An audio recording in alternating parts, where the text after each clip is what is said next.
बिस्मिल्लाहिर्रहमानिर्रहीम। आज के सेशन में हम बड़ा इम्पॉर्टेंट एक कॉन्सेप्ट है बूटस्ट्रैप लैंडिंग पेज का, उसको करने की कोशिश करेंगे। तो पहले तो हमें ये पता होना चाहिए कि लैंडिंग पेज क्या होता है। हर वेबसाइट का एक फर्स्ट पेज होता है, होम पेज होता है, उसको हम लैंडिंग पेज कहते हैं, जहाँ पर उस वेबसाइट की ना मुकम्मल थीम, बिज़नेस थीम उसे दी होती है। मसलन वो अगर कारोबार से रिलेटेड है तो कारोबार के जो मुकम्मल मतलब पॉइंट्स होते हैं, हेडिंग्स होती हैं, या सर्विसेज होती हैं, या प्रोडक्ट्स होती हैं, वो डिस्प्ले की जा रही होती हैं। अगर वो एजुकेशन से रिलेटेड होती है तो वहाँ सारे कोर्सेज का डिफ़ाइन किया जा रहा होता है, तो ये सारी चीज़ें वहाँ पुट की जा रही होती हैं। तो इसीलिए उसको लैंडिंग पेज कहा जाता है। बिकॉज जैसे ही यूज़र जो है यूआरएल वेबसाइट का एड्रेस लिखता है, लिखते साथ ही वो किस पेज के ऊपर ड्रॉप होगा या कौन सा पेज उसके सामने आएगा, उसे लैंडिंग कहा जाता है, यानी लैंडिंग पेज कहा जाता है। तो ये कंसेप्ट है इसका। तो बूटस्ट्रैप में हम लैंडिंग पेज को बनाने की कोशिश कर रहे हैं। ये दरअसल ये जो टास्क मैंने सेलेक्ट किए या ये जो वीडियो बनाने का पर्पज़ ये था कि इस किस्म के टास्क रेगुलरली फाइवर के ऊपर, फेसबुक के ऊपर और जो भी ऑनलाइन लर्निंग प्लेटफॉर्म है वहाँ पर डिमांड किए जा रहे होते हैं। ठीक है, तो इसलिए ये एक ऐसी स्किल है जो कम वक्त में आप अच्छे से सीख सकते हैं और इससे अर्निंग बाकायदा शुरू कर सकते हैं। ये आपको कराई जा रही है। तो पहला स्टेप क्या है जी? पहला स्टेप ये है कि आपके पास एक पूरा HTML पेज क्रिएट करना है आपने। मैंने एक एग्जांपल पहले शेयर कर रहा हूँ आपको कि ये एक पेज है, लैंडिंग पेज कहा जा रहा है इसको। इस पेज को मैं शेयर करता हूँ आपके सामने, या इसको हम बनाने की कोशिश करते हैं और मैंने कुछ स्टेप्स डिफ़ाइन किए हैं। हम उन स्टेप्स को फॉलो करेंगे तो ये हमारा पेज बिल्कुल इसी तरह सेम एज बन जाएगा जैसा कि मैं आपको ये शुरू करा रहा हूँ। तो सबसे पहला स्टेप ये है कि आपको एक HTML पेज बनाना है। इस हवाले से मैं काफ़ी बता चुका पहले।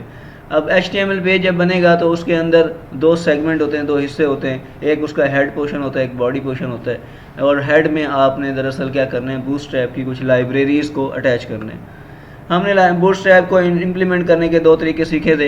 ये हमने ये कहा था कि अगर आप बूटस्ट्रैप लगाना चाहते हैं तो आप एक CDN लाइब्रेरी ऑनलाइन वेबसाइट है, bootstrap.com.bootstrap.bootstrapcdn.com।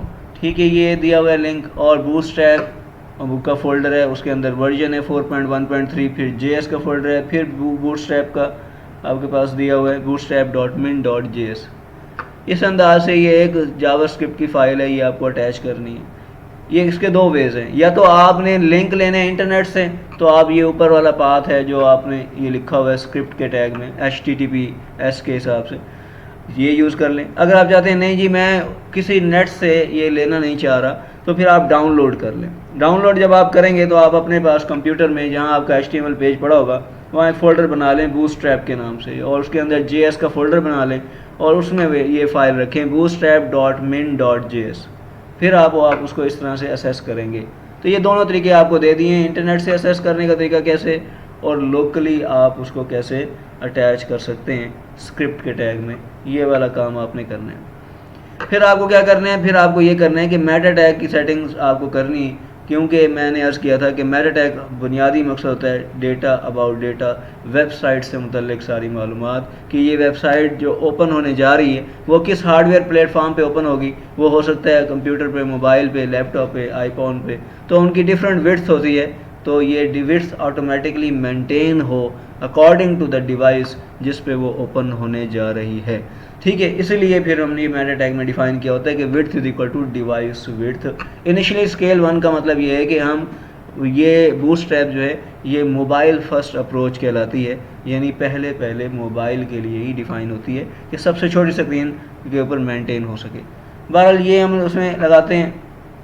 उसके बाद जो है हम CSS की फ़ाइल इंटीग्रेट कर रहे होते हैं, और फिर JS की कुछ फ़ाइल इंटीग्रेट कर रहे होते हैं, jQuery की फ़ाइल इंटीग्रेट कर रहे होते हैं। तो ये आपको हेड पोर्शन में लाजमी करना है। नेक्स्ट हम जब बढ़ते हैं, फिर हमारे पास एक पेज होना चाहिए, जैसे कि मैंने mywebsite.html के नाम से एक खाली सा पेज बनाया हुआ है।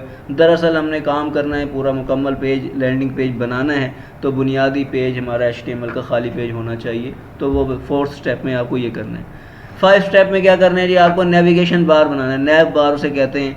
बूटस्ट्रैप के अंदर एक बुनियादी और ख़ूबसूरत जो पहलू ये है कि आपको बनी बनाई वेबसाइट्स के अंदर मेन्यू बार मिल जाती है और ख़ुद से भी बना सकते हैं। इसका कलेक्शन ऑफ क्लासेस हैं, उनका इस्तेमाल करते हुए आप बहुत अच्छी खूबसूरत अट्रैक्टिव जो है मेन्यू बार बना सकते हैं। ये देखें यहाँ दिया हुआ है कि नैव क्लास, नैव बार एक्सपैंड, MD और इसी तरह ब्रांड और बहुत सारी और क्लासेस का इस्तेमाल करके उन्होंने ये आपको ग्रीन कलर की एक पूरी मेन्यू बार को डिज़ाइन करने का तरीकाकार सिखा दिया है।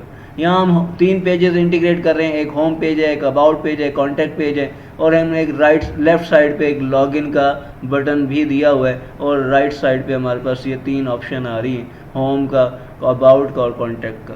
तो ऊपर दिया हुआ है कोड और नीचे दिया हुआ है उसका इम्पैक्ट या डिज़ाइन जो हुआ है।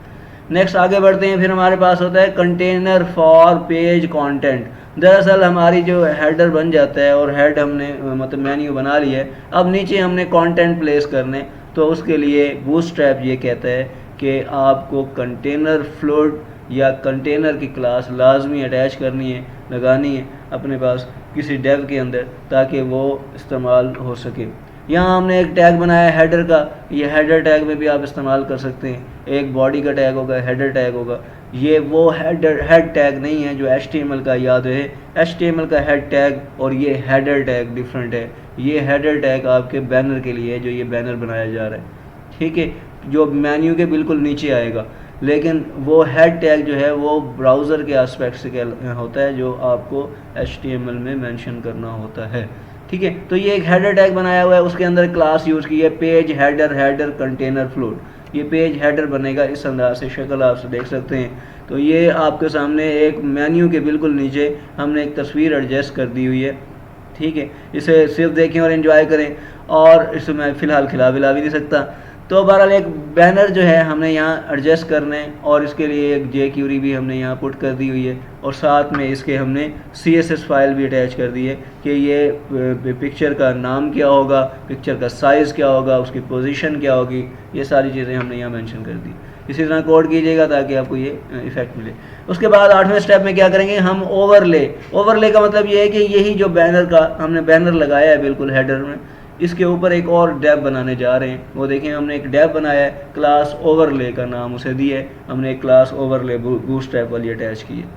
अच्छा, उस ओवरले से होगा क्या, दरअसल आप जो है एक लेयर ऊपर एडजस्ट कर रहे हैं, बिल्कुल उसे लो ओपेसिटी देके, ओपेसिटी का मतलब है उसको ट्रांसपेरेंट बना रहे हैं। देखिए पिछली तस्वीर भी आपको नज़र आ रही है और ऊपर जो आप लिखना चाहेंगे, जैसा कि मैं अगली तस्वीर में दिखाता हूँ कि ये लिखा हुआ आप देख रहे हैं कि welcome to the landing page, ये टेक्स्ट लिखा हुआ है, बटन दिया हुआ है, ये सारा कुछ आपको वो दिखेगा भी सही और ये पिछली तस्वीर पे भी इफेक्ट नहीं करेगा। एक किस्म का उसके ऊपर ट्रांसपेरेंट सा पेज है, वो है पेज के ऊपर ये सारी चीज़ें दी हुई हैं, ठीक है। 9th स्टेप में आपको अपना पेज का टाइटल देने, यहाँ आप अपने पेज का टाइटल दे सकते हैं, अपनी वेबसाइट का टाइटल दे सकते हैं, कोई सर्च बटन लगा सकते हैं, साइन इन और साइन अप वगैरह का ऑप्शन दे सकते हैं। इसे कहते हैं CTA, कॉल टू एक्शन, यानी ऐसा बटन जो फौरी तौर पर आप परफॉर्म कर सके, कोई काम कर सके लैंडिंग पेज में, जिसे फौरी तौर पर क्लिक करें। यहाँ आप अगर एजुकेशन सेक्टर के हैं तो रजिस्ट्रेशन ओपन का बटन दे दें, अगर बिजनेस सेक्टर पे हैं तो फिर कोई बोनस, कोई पैकेजेस वगैरह उसके हवाले से बता सकते हैं,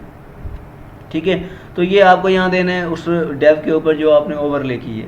अच्छा, फिर ये 10वें स्टेप में हम क्या करते हैं, 10वें स्टेप में हम ये देखते हैं कि हमें वेबसाइट के लिए कितने कॉलम रिक्वायर्ड हैं। जो पेज मैं बनाने जा रहा हूँ फ़िलहाल उस पेज में 3 कॉलम चाहिए। ये तस्वीर आप सामने देख सकते हैं कि मैंने यहाँ 3 कॉलम दिए हैं, 2 तस्वीरें और फिर एक फॉर्म अटैच किया है। तो अब इसी तरह का ये कोड जो है दरअसल ये बता रहा है कि हम उसे रोज़, ये देखें डेव के अंदर देखें कंटेनर फीचर दिया हुआ है और फिर दूसरे डेव के अंदर रो क्लास दी हुई है और फिर तीसरे डेव के अंदर call-lg-4 call-md-4 और call-sm-12। इस अंदाज से ये हमने कॉलम विड्थ डिफाइन किया अकॉर्डिंग टू द डिवाइस। ये मैं पढ़ा चुका पहले भी कि LG, MD और SM कहाँ यूज़ होता है और 4 क्यों दिया हुआ है, 12 क्यों दिया हुआ है, लास्ट लेक्चर्स को आप देख लीजिएगा। तो बहरहाल जी ये 3 कॉलम हमने यहाँ डिफ़ाइन किए हुए और इन 3 कॉलम में हमने ये सारी चीज़ें पुट की हुई हैं और इसमें ये कॉलम आपके सामने डिज़ाइन होकर के आ गए हैं। नेक्स्ट क्या करेंगे जी, नेक्स्ट हमने क्या किया हुआ है, हमने फुटर डिज़ाइन करना है। फुटर डिज़ाइन किए, फुटर में हमें यह देखना है कि फुटर में कितने कॉलम रिक्वायर्ड है। सेंटेंस ये बता रहे हैं कि यहाँ 2 कॉलम चाहिए, तो आपको वो 2 कॉलम और उनकी विड्थ भी, ये देखें रोज़, कॉलम्स और एमडी वगैरह को हमने यहाँ सेट करना है, ये हमने इधर दिया हुआ है जी। तो आखिर में क्या है कि हमें जब ये एग्जीक्यूट करेंगे ना वेबसाइट, तो हमें कुछ इश्यूज आएंगे। या मैंने पहले लेफ़्ट साइड पे एक तस्वीर दी हुई है जिसमें आप देख रहे हैं कि आपका जो बैनर है वो आपका टेक्स्ट जो है वो कट रहा हुआ है, ठीक है, टेक्स्ट आपका मुकम्मल नहीं आ रहा हुआ है। तो उसको क्या करेंगे, कहते हैं मीडिया क्यूरी का इस्तेमाल करें ताकि मोबाइल के ऊपर जो व्यू है उसका मुकम्मल मिले, आपको मोबाइल के ऊपर कोई कंटेंट ड्रॉप ना हो, कट ना हो। तो मीडिया क्यूरी का मैंने कोड भी स्नाइपेड दे दिया हुआ है कि आपको ये मीडिया क्यूरी इस अंदाज से पुट करनी है, उसकी क्लासेस वगैरह लगानी है ताकि आपका जो ये लोगो है और साथ ये मेन्यू है और उसके साथ ये बैनर वगैरह की बटन शटन है, सारा डेटा मुकम्मल मिले। तो ये चीज़ें आपको करनी। फाइनली आप जब ये सारे स्टेप्स को फॉलो कर लेंगे तो आपके पास ये शेप डिज़ाइन हो जाएगी जो आप बनाना चाह रहे थे, एक पूरा लैंडिंग पेज मुकम्मल हो जाएगा और इसको आप बना पाएंगे। तो ये इसमें अगर कोई चीज़ स्किप हो गई है तो मैंने ये ऊपर एक लिंक भी दिया हुआ है http website setup.org/bootstrap-tutorial for beginners के नाम से। आप इसे इधर विज़िट करें और इधर ये सारा कंटेंट डिटेल भी आपको मिलेगी, आप इसको साथ साथ परफॉर्म करें और फीडबैक दें। इंशाल्लाह ये डिटेल से आपको समझ आ जाएगी। थैंक यू, शुक्रिया, अल्लाह हाफ़िज़।